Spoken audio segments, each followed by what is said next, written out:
Hello everyone. Today I am going to explain you some multiple choice questions of Indian economy 1950 to 1990.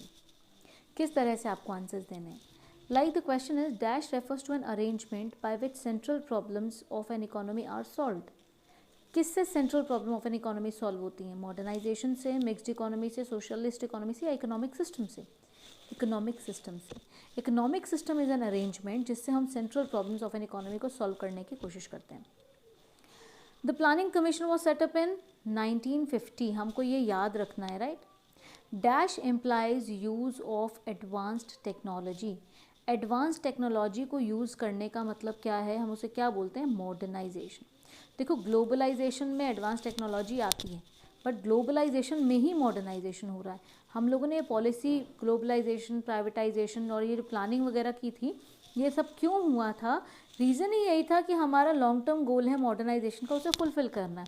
इनकी help से हम modernisation को पा पाए थे. दैट मीन्स एडवांस टेक्नोलॉजी को हम अपनी कंट्री के अंदर ला पाए थे. Next is import substitution refers to a policy of substitution of imports. जो भी चीज़ें हम इम्पोर्ट करें उसको सब्सटीट्यूट करें किससे? Bye domestic production. डोमेस्टिक का मतलब हमारी इंडिया के अंदर जो भी चीज़ें प्रोड्यूस हो रही हैं, जो डोमेस्टिक प्रोडक्शन है उससे हम सब्सटीट्यूट कर दें इम्पोर्ट्स को. जो चीज़ें बाहर से ला रहे हैं बाहर से ना ला के हम यहाँ पर प्रोड्यूस करें. Next is dash refers to fixing of specified limits of land. एक लैंड की एक लिमिट तय कर देना, इतनी लिमिट जो है इसके पास होनी चाहिए. Which could be owned by an individual. तो उसे बोल देते हैं लैंड सीलिंग. सीलिंग क्या है? Fixing of the maximum limit. Fixing of the maximum limit. तो लैंड सीलिंग क्या है? लैंड की मैक्सिमम लिमिट्स को फिक्स करना, right? The central problems of an economy are all the three: what to produce, how to produce and for whom to produce. Next is schedule A. हम लोगों ने IPR 1956 में पढ़ा है. 3 तरह की हमारी जो इंडस्ट्रीज़ हैं उसको किया जाता है. आप कह सकते हो schedule A, schedule B, schedule C. Schedule A में हमारा होता है वो सारी इंडस्ट्रीज़ जो टोटली गवर्नमेंट के हाथ में होती हैं. शेड्यूल बी में होती हैं जो गवर्नमेंट और प्राइवेट दोनों मिलकर चलाते हैं. शेड्यूल सी में होता है जो कम्प्लीटली वो प्राइवेट सेक्टर के हाथ में है. तो यहाँ जैसे पूछा गया schedule A. Schedule A comprises of industries which would be exclusively owned by government sector, right?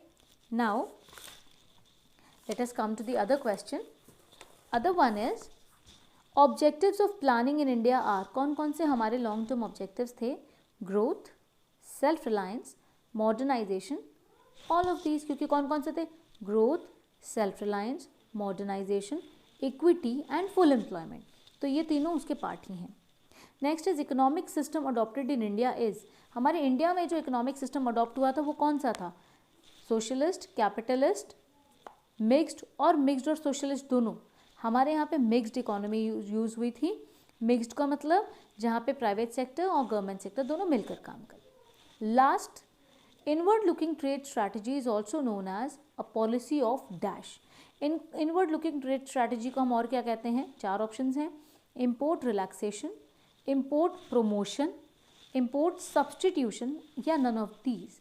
तो इनवर्ड लुकिंग का मतलब आप इनवर्ड देखो, अपनी कंट्री के अंदर देखो, अपनी कंट्री के अंदर की काम की स्ट्रैटेजी बनाओ. तो हम लोगों ने क्या किया था? Import substitution.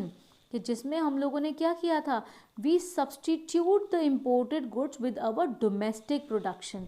जो चीज़ें हम अपने यहाँ पे बना सकते हैं उनसे सब्सटीट्यूट किया इम्पोर्टेड गुड्स को, कि बाहर से हमें इम्पोर्ट नहीं करना, वो चीज़ें हम अपने यहाँ पर खुद बनाएंगे.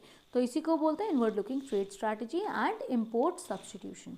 सो यहाँ पे हमारे MCQs ख़त्म होते हैं. Please go through it. These are available in your books. How to read, how to study. Concepts अपने क्लियर करो. If you still want to ask anything you can ask me any time. Thank you. God bless you all.